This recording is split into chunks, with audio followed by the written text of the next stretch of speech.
Silvana, bienvenida. ¿Cómo estás? ¿Bien? ¿Todo en orden? Bueno, gracias por venir. Día caluroso hoy, ¿no? Tremendo. Bueno, arrancamos el año con dos casos estremecedores en la provincia de Entre Ríos. Dos feminicidios tremendos, ¿no? Sí. Que hemos padecido. Y no quiero hablar de estadísticas, pero parece que la lucha tarde o temprano va a dar sus resultados, pero como que arrancar así también duele, y mucho. Sí, en realidad terminar el año, porque también nosotros el 25 de noviembre estábamos en el mural pintando los nombres de las víctimas 2015 y en diciembre otra nueva víctima en Rosario de Tala. Tal cual. Culminamos con 5 mujeres asesinadas en manos de varones, más 3 feminicidios vinculados. Y, el caso de Puerto Ceruá, tremendo, la hija, ¿no? Sí, el hijo de un intendente. Sí, y bueno, y este año comenzamos el año con 2 feminicidios en la provincia, uno en Paraná, que bueno, la autopsia aparentemente dio que fue por asfixia, y el otro en Colonia Yeruá, como bien vos decís, el hijo en manos del hijo del intendente.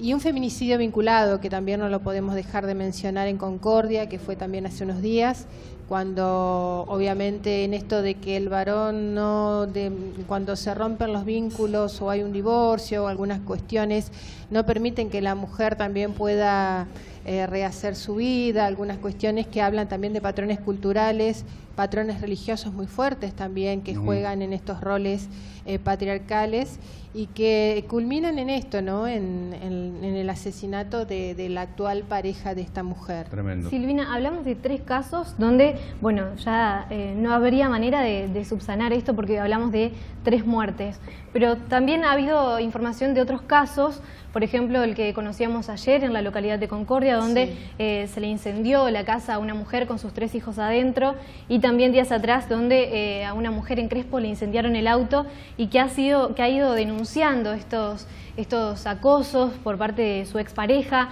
estas presiones que sienten. ¿Esto se puede solucionar? ¿Qué pasa con esto? Sí, en realidad en esto obviamente que hay una cadena de responsabilidades, como también la ley precisamente habla del prevenir y del erradicar y del sancionar. En esto del prevenir y erradicar hay distintos ministerios, distintos que vienen de los distintos poderes, secretarías, que tienen estas responsabilidades de asistir.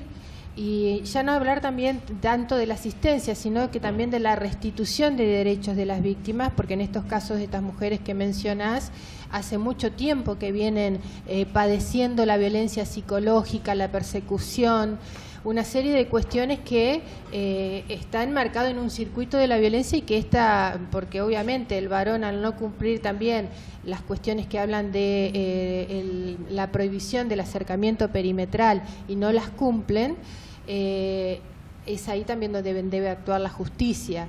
Es decir, la justicia es el último eslabón en esta cadena de responsabilidades cuando los hechos están consumados. Tal cual. Si no hay una cuestión... Pero también soy de los que creen, perdóname, ¿no?, que si no hay una sanción severa, esto, por más que ya el hecho sucedió, no hay señales de ejemplo para que otro varón desquiciado, en este caso, pueda cometer ese hecho en extremo. Me parece también que tiene que haber sanciones ejemplificadoras, porque si queda la nada o quedan cosas híbridas o sanciones que son muy leves, tampoco cunde el ejemplo. Sanciones y también lo que habla el seguimiento de las víctimas desde los distintos organismos y también de los efectores de la justicia, para poder darle una respuesta y una contención, ¿no?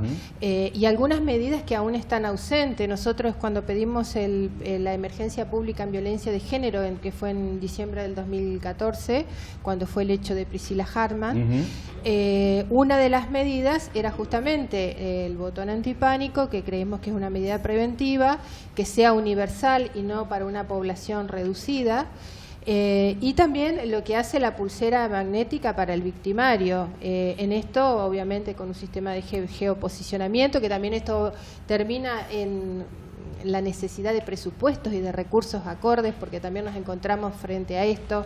Nosotros participamos el otro día del Comité Nacional contra la Trata de Personas, y la propia coordinadora decía de la ausencia de presupuestos y de recursos. Claro. Entonces, y la emergencia, hay que buscarle también el lado positivo, porque muchas veces lo ven como nada se ha hecho. Pero la emergencia, así como se declara la emergencia en el medio ambiente o en algunas otras problemáticas, las mujeres hoy estamos en emergencia, sí, claro. Y la emergencia implica más presupuesto, implica más recursos para política pública y obviamente de incidencia territorial. No logramos nada con seguir generando comisiones, consejos, si no estamos con la mujer, si no estamos en el barrio justamente donde se produce, y políticas de prevención efectiva. Yo creo, y la educación, fundamentalmente la educación que viene desde la casa, porque obviamente se han perdido muchos valores y en concordancia con algunos efectores. Te cambio de tema y te hago la última pregunta, porque hoy se nos ha atrasado y tenemos muchos invitados y quiero agradecerte la escasez de tiempo con la que vamos a tener. Días atrás apareció de que el ministro de Salud se había reunido con la gente de AMAR, ¿no es cierto?, como para tratar el tema de la prostitución, de qué manera se iba a trabajar y demás. Filosóficamente ustedes obviamente tienen ya de fondo una visión totalmente contraria. En realidad tenemos la postura que tiene el Estado, justamente en este comité antitrata que se hizo en Buenos Aires, la coordinadora nacional lo confirma y lo reafirma al Estado como abolicionista, porque si no estamos en la presencia justamente de la violación de tratados constitucionales con rango constitucional. La convención de la CEDAW, que es la más clara contra la discriminación de las mujeres, lo define los estados y los apela a que se prohíba todas las formas de explotación sexual y comercial y la trata de personas.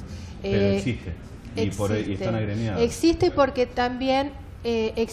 también los estados y los gobiernos no tienen la visión y las herramientas para darle una respuesta de inclusión social a esas mujeres, una respuesta que hablan de vivienda, que hablan de salud, que hablan de educación, que hablan de un trabajo digno. ¿Vos estás convencida que si eso realmente el Estado lo cubriría?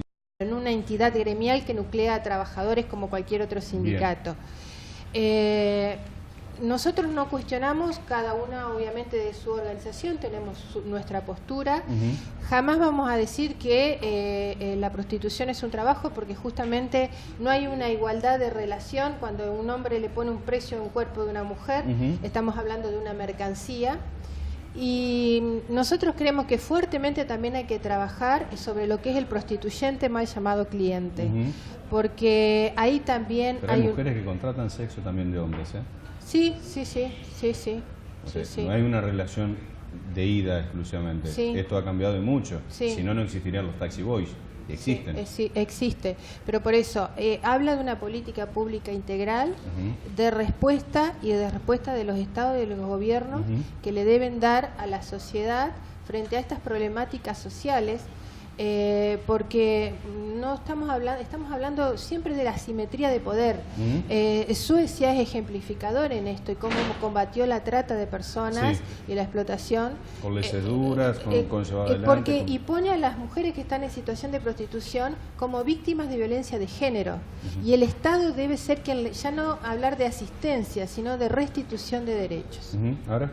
Bueno, mencionabas que más allá de estos temas que estabas hablando, hay una búsqueda intensa por una chica que está desaparecida en Diamante, me decías. Sí, en realidad ya, bueno, este hecho viene desde febrero, nomás que, bueno, ante la ausencia de respuesta por parte de organismos locales, tuvimos que acudir a la Justicia Federal con el papá de la niña, que desde agosto pierde todo tipo de contacto con ella. Se trata de Gabriela Mendoza, una niña de 11 años.